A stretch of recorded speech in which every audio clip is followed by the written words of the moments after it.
Hello everyone, thanks for joining me. Today we will be discussing this question: could Starflight become Mastermind? In Book 4 we are introduced to Mastermind, who we come to know as Starflight's father. Throughout the book we find that Mastermind is a scientist for the Nightwing Kingdom. Unfortunately, some experiments happen to have Rainwings as involuntary test subjects. During Starflight's chapter, we also learn that Starflight is kind of like his father. In terms of scrolls, they both have a desire for reading and gathering information. In addition, they also have the same mannerisms. Starflight always goes on long explanations to get his point across to his friends. His father does the same thing when he first meets him in his laboratory. We even see their connection near the end of Starflight's chapter. When the Nightwings escape their volcanic home, Mastermind is seen with a bundle of scrolls. This is reminiscent of Starflight when he gathered scrolls during his capture under the mountain.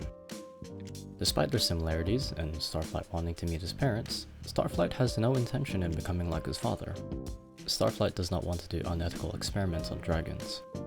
We do see Starflight become interested in his father's work until he sees his test subjects.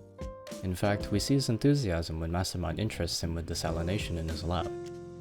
It is entirely possible that Starflight could develop an urge to conduct experiments of his own. The question is, would Starflight use other dragons for his experiments? If so, would he turn out like his father, Mastermind? We will need to look at Starflight's character first. Starflight is known for his impressive intellect and being able to recite information from scrolls. He is a very book-smart character. Because of his reading, he develops critical thinking skills which help him and his friends during their journey. In the first arc, we see him constantly giving his insight on situations when things seem two-dimensional. There is no doubt that reading has opened up his mind to several different possibilities. This explains why he is so indecisive all the time. Speaking of reading, we also know of Starflight's affinity for scrolls. We see him dream about scrolls, and as soon as he sees the Nightwing library, Starflight drops everything in an attempt to admire the literature. This can infer Starflight's hunger for knowledge. Fortunately, this craving can also be satisfied with experiments. Starflight definitely has the capacity to conduct experiments in his own time. Although he may not have reliable funding from a queen, he can run smaller experiments to improve the well-being of some dragons. But do I think Starflight will use other dragons as test subjects? Well, yes, but not in the way Mastermind used them. In Book 4, Mastermind views his test subjects as if they weren't real dragons. Even though Mastermind was from a different tribe, he should still be treating them fairly. The way Mastermind used them could easily be described as torture, chaining them up, testing their limits, and a lack of freedom. Because Mastermind was part of a tribe who believed they were a higher power, the thought of being equal to all dragons probably never crossed his mind. Unlike his father, Starflight has the luxury of empathy. Starflight does not have the same ideologies as his tribe, especially the idea of being superior to other dragons. We know that Starflight never grew up in the Nightwing Kingdom. Instead, he lived with his 4 friends, all of which were from different tribes. His diverse friendships allowed him to gain more perspectives. This means that Starflight was able to broaden his empathetic border. Never once did he feel superior over his friends. In fact, their tight-knit bond makes them all equals. The combination of a diverse friend group and not being given superiority ideas enables Starflight to be empathetic with all dragons. We see his empathy in his book when he interacts with Orchid. He feels terrible that his tribe tortured the Rainwings, outright thinking his father is a monster for experimenting on them. That being said, Starflight knows to treat others with respect and kindness no matter their tribe. Starflight can experiment on other dragons, but not without acquiring their consent.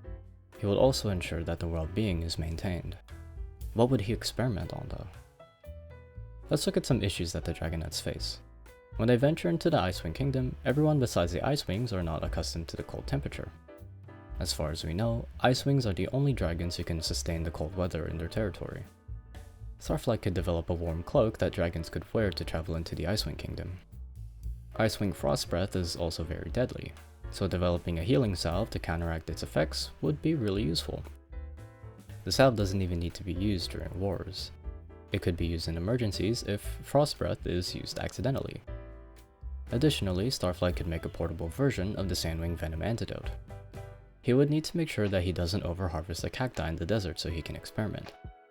Ultimately, finding a portable and more compact version of the cure would highly benefit the Sandwings all over the continent. He can even choose to study rainforest creatures and flora to see if they have any more medicinal uses. We know that some rainforest frogs have hallucinogen effects on a dragon. Finding a way to retrieve these could help flourish medicine and health. You may be asking, how could Starflight do experiments if he's blind? The short answer is getting help from his friends. Because he cannot review the results for himself, he could employ Fatespeaker or another dragon to observe for him.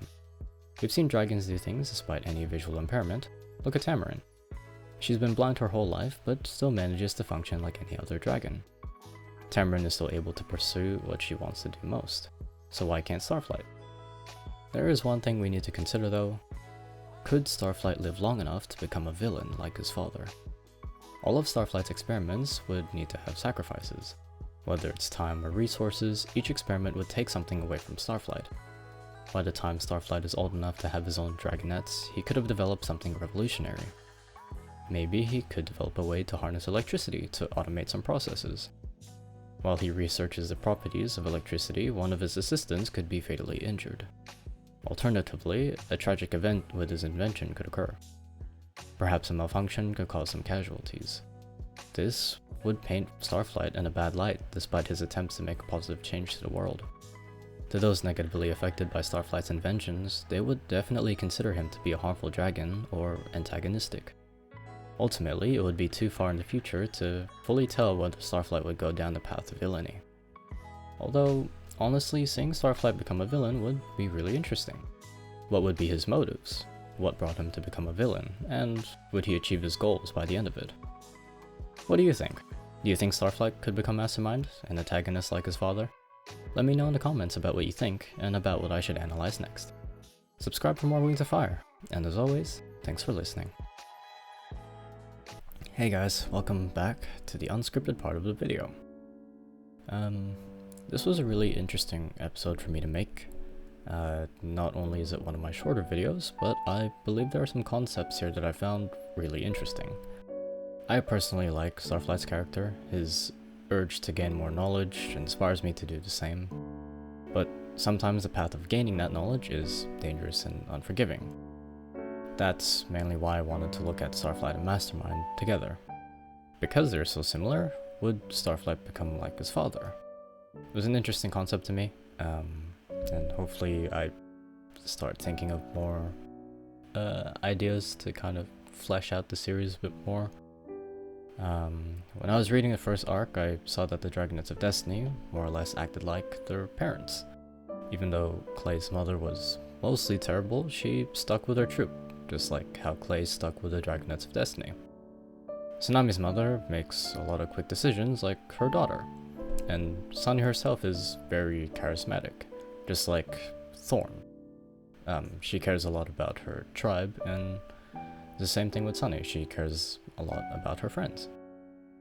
So yeah, that's where the idea came from. All of the Dragonets of Destiny acted like a bit like her parents, so I thought, hey, what if Starflight could become a antagonist like Mastermind?